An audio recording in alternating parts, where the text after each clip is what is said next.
And after that, I went on to San Jose City College. The reason I went to San Jose City College, I never thought I would be a counselor, but I was approached by a group of Latinas who had told me that they had been working very hard at San Jose City College to get a Latino or Latina community college counselor. They had been told if they found one that was qualified, they would hire them. So they approached me to see if I would apply. And so I did. I applied, and then I was told it was too late, that I couldn't apply. Back then, I was somebody that really felt like I could move people. And so I insisted that they accept my resume. And they said no, they couldn't do it because the deadline was passed. But I insisted, and I took them the resume, and they called me in for an interview, and I was hired. I was hired for 6 months. Then at the end of 6 months, I was told that I would be allowed to reapply. When they opened the position again, I found out through the students who had been sitting on the screening committee that I was not going to be allowed an interview because they felt I wasn't qualified. During that 6 months, I had worked with Latino students. I had been named the faculty of the year that year. I was honored at graduation. Also, during the 6 months that I was at San Jose City College, I had worked with Latinas there to raise money to take 6 Latinas to the International Women's Conference in Mexico City. And the administration also sent me thinking that I was going to be interviewed and hopefully hired, but that was not to be the case. In addition, I had developed several classes. Latinos had never, or Latinas, specifically Latinas, had never had classes that focused on them. And so I had developed classes. They were like human relations among Latinos and Latinas. I did a self-exploration for Latinas. And so I had a whole group of women that I had been working with. We had also been instrumental in working with the community, and as a result, the students started going out to the community to let the community know that what was happening at San Jose City College. It became a very controversial issue. So they opened the position again, and they did interview me, and they refused to send my name to the board. And so it took like 3 board meetings and many people from the community and the threat of a lawsuit, because by this time I had gone to a lawyer who said that I had a good lawsuit.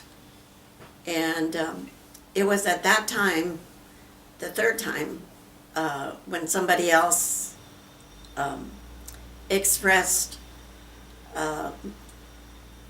told the board that I was going to sue, that I got hired. Working as a general counselor. You're right.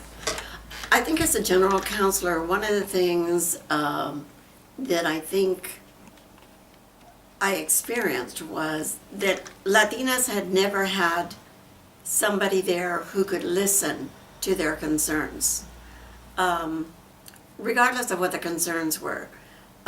Many of them, their parents didn't want them going away to school. Many of their parents did not encourage them to go on. They didn't feel that it was important to have that education. And some of them did. So, it was like the whole gamut. It was also, fathers, and their relationship to their daughters.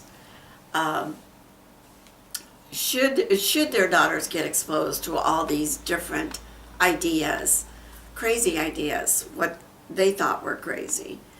It was also a time right after the women's movement, you know, where many young women were thinking about, what can I do?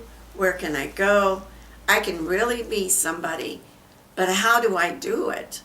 You know, they had no answers.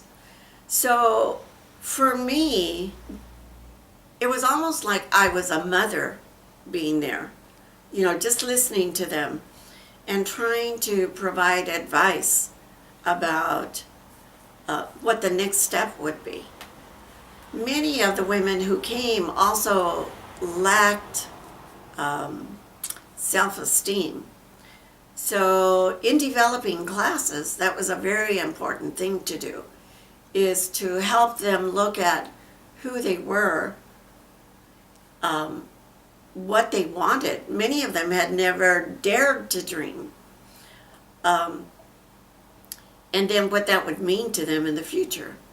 How that was going to impact their getting married, how it was going to impact their being a mother, and how it would impact their relationship to their family. Because as they became more educated, there would be a discrepancy between them and their family. So coming together to laugh together, coming together to look at our issues.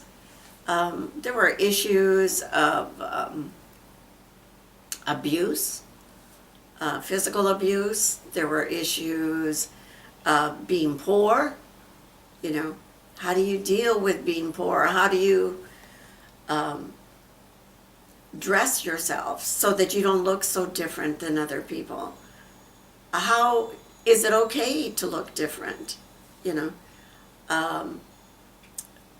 all these things. We learned to develop support systems so that when they came and they had a problem, they didn't have to be all alone.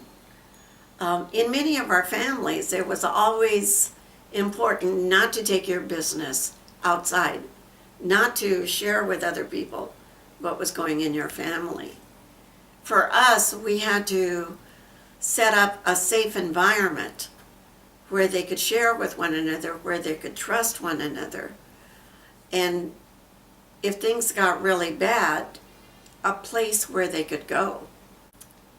So what is it about the school's counseling systems that didn't understand that, or maybe they were opposed to it? I don't think that the system was opposed to it. I think that they didn't understand the approach. The approach generally was a very sterile approach. You want to take this class, this is what you have to do. If you don't do good, it's your fault, get out. Whereas we as a group looked at, how can we help each other? How can we, if you don't know how to do math, who in this group knows how to do math and can help you? If you don't know how to write, where can you go to write? If you want to go on, how can you get the money? You know, how can we research this together so we all move together, move forward together? I mean, it was that concept of, let's not leave people behind. Let's help the person behind us, so that as one person moved ahead, you know, they turned around and helped the next person. And I have to say, we were very successful. I think one of the difficult things was that I was the only counselor who did this. My door was always open. So I was always, there was always a line of students wanting to come in and sit. You know, it's almost like they were being acknowledged for being a person who had value. And this is very labor intensive, you know. So it was difficult. I have to say, for me, it was difficult in the sense that I wanted to help so much that I was there all the time, to the detriment of my own family. So it was having to learn how to balance those two things, helping the student and taking care of my family and taking care of myself. So you went on to develop some programs. Tell us about some of the programs that you came up with. Well, one of the things that was really important to me, first of all, I was very much involved in the Career Center. So I became like the director or the assistant director of the Career Center. So one of the things that we would do is we would bring in speakers. It was very important for me that we have Latino speakers in there, because I wanted these young students, both male and female, to understand that there were other people like them who had achieved, who had gone on to school and were now successful and were there to help them. So this was very important. When we brought in college representatives, we did the same thing.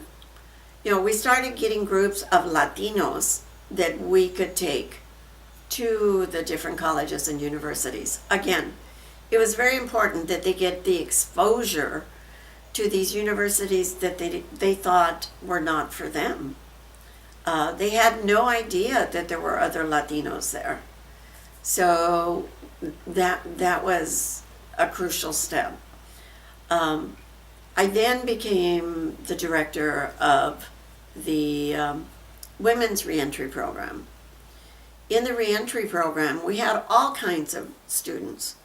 But again, it was very important that we develop a program where we could help each other, where we could reach out to one another. So one of the things that I developed were tutoring programs we could help each other. I hired students, Latino students, to work with me, not just as tutors, but to work in our office so they could start developing skills. They could put these things on their resumes.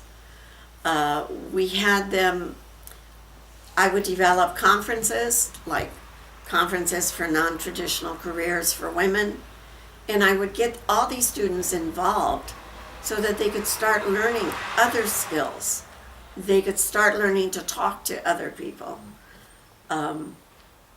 They could see themselves as leaders. I think for any one of us, it's very difficult to see ourselves as a leader.